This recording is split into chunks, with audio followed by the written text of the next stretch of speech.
Was talking about intraocular foreign body, जिसमें मैंने आपको बाकी सारी बातें बता दी थी। एंड वे रीच्ड के अगर कॉपर जो है वो इंट्राओकुलर फॉरेन बॉडी के तौर पे हमारे अंदर आंख में डिपॉजिट हो जाए तो उसको कंडीशन को हम कहते हैं चालकोसिस, ठीक है।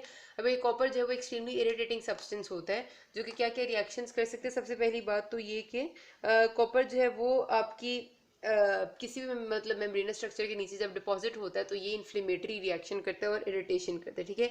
इसकी वजह से जो साइंस आते हैं, सबसे पहला अगर कॉर्निया में, आपने नाम भी सुना होगा पहले भी, अगर कॉपर की एक्सेस होती है बॉडी में तो हम कहते हैं एक रिंग डेवलप होता है जिसको हमने कहा था केसर फ्लेशर रिंग, ठीक है।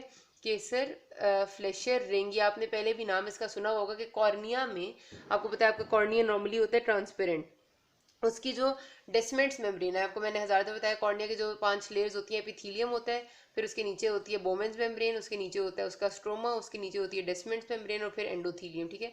तो जो कॉर्निया की ये डेस्मेंट्स मेम्ब्रेन है सारी की सारी, जैसे आपकी ये आंख है इसमें कॉर्निया नजर आ रहा है, जाहिर है इधर सारी की सारी डेस्मेंट मेम्ब्रेन होगी, तो उसमें आपका एक गोल्डन ब्राउन कलर का रिंग आपको नजर आना हो जाता शुरू हो जाता है because of deposition of cornea in this Descemet's membrane. This is known as ring, is known as Kayser Fleischer ring, ठीक है, गोल्डन ब्राउन कलर का। ये इंपॉर्टेंट है, नाम के साथ आता होता है एमसीक्यूज में बहुत ज्यादा, ठीक है, आपने याद रखने हैं। लेंस में क्या होता है, लेंस में जाहिर सी बात है अगर कोई चीज जाके डिपॉजिट होती है हमेशा तो कैटरेक्ट डेवलप होता है। जो इसमें स्पेसिफिक बात ये है कि ये जब जाके डिपॉजिट होगा आपके लेंस में, ऐसे करके आपका लेंस है, यूं करके, सॉरी बहुत ही बुरा बनाया मैंने, ठीक है, ऐसे आपका लेंस होता है, तो लेंस में जब जाके कॉपर डिपॉजिट होगा तो ये हमेशा पोस्टीरियर कैप्सूल के साथ जाके डिपॉजिट होता है और इस तरह से इसकी पोजीशन होती है कि जब आपको आई में नजर आता है कैटरेक्ट तो वो ऐसे करके होता है, ठीक है, कुछ सनफ्लावर कैटरेक्ट आपको नजर आता है, लाइक इस तरह की उसकी अपीयरेंस होती है, इस तरह जाके ये पोस्टीरियर कैप्सूल के साथ डिपॉजिट होता है, ठीक है।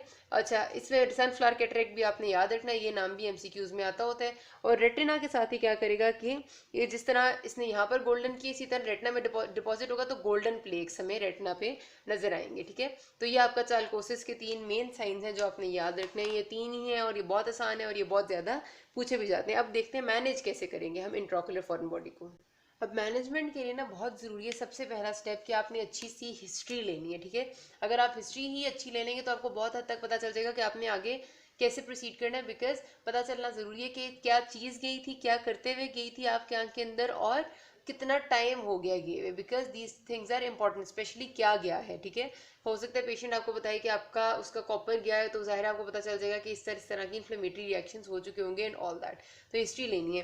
फिर आपने दूसरा काम है जो एग्जामिनेशन करने का, ठीक है। ऑफ्थेल्मिक एग्जामिनेशन आपने जो चेक करनी है सबसे पहले पेशेंट की विजुअल एक्विटी, बिकॉज सबसे बड़ा हमारा जो आंख का फंक्शन है जो हमें पता है कि जिससे सबसे ज़्यादा पेशेंट कंसर्न है कि उसे नज़र आ रहा है आंख से, तो विजुअल एक्विटी बहुत ज़रूरी है, सबसे पहले करनी है। फिर आपको अगर नज़र आ सकता है पॉसिबली, अगर आपको नज़र आ रहा है कहीं से सामने कोई अगर लेसरेशन या कोई रप्चर हुआ है तो आपको पता चल जाएगा कि एंट्री की साइड क्या है, और अगर अंदर ही इस चीज़ रिटेन्ड है तो फिर एग्जिट को तो देखने की ज़रूरत नहीं है। फिर एग्जामिनेशन में आपने देखना है कि इंटीरियर सेगमेंट में कितना कोई डैमेज हो चुका है, और अगर पॉसिबल है यानी अगर पेशेंट ज़्यादा इरिटेशन में नहीं और पेन थोड़ी कम है तो आप फंडस एग्जामिनेशन यानी फंडोस्कोपी भी करेंगे। अब लोकलाइज कैसे करेंगे आप फॉरेन बॉडी को? लोकलाइजेशन ऑफ फॉरेन बॉडी 2 चीज़ों पे डिपेंड करते हैं, एक तो आपकी डायरेक्ट एग्जामिनेशन पे और एक इनडायरेक्ट एग्जामिनेशन पे। डायरेक्ट वो जो आप खुद अपनी आंख से देखेंगे और इनडायरेक्ट वो जो आप डिफरेंट टेस्ट करा के चेक करेंगे। तो अपनी आंख से आपने क्या माइक्रोस्कोप के जरिए, आई मीन सबसे पहले आपने मैग्नीफाइंग ग्लास से देख लिया और या डायरेक्ट देख लिया। दूसरी चीज़ आपने वही बड़े वाले माइक्रोस्कोप से, जिसको हम स्लिट लैंप एग्जामिनेशन कहते हैं, उससे देखा है, जिससे आपने सारे स्ट्रक्चर्स को डिटेल में मुआयना किया कि क्या हो रहा है, ठीक है। फिर आपका ऑफ्थेल्मोस्कोपी भी एक चीज़ होती है जिसमें ऑफ्थेल्मोस्कोप से भी आप फंडस की बेसिकली एग्जामिनेशन करते हैं और आप देखते हैं अंदर क्या हिसाब किताब है, तो आपने डायरेक्ट और इनडायरेक्ट ऑफ्थेल्मोस्कोपी भी कर ली इसके लिए।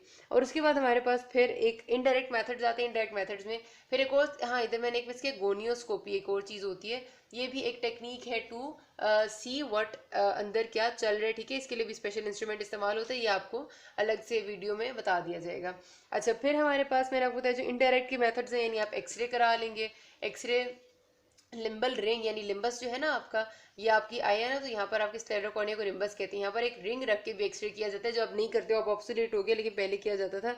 अल्ट्रासाउंड आप करा लेंगे। अल्ट्रासाउंड टाइप ए से आपको सिंपली आगे आगे के स्ट्रक्चर्स नजर आते हैं। अल्ट्रासाउंड जो बी स्कैन होता है उससे आप डिटेल्ड स्ट्रक्चर्स अगले आगे पीछे के देखते हैं, आपको 3D इमेज मिलती है। उसके अलावा आप CT स्कैन, MRI डिपेंड करता है कि एक कंडीशन के हिसाब से कराना है या नहीं कराना। लेकिन एक बात आपने याद रखनी है जो आपसे अक्सर वाइवा में पूछते हैं कि MRI क्या stand for magnetic resonance imaging.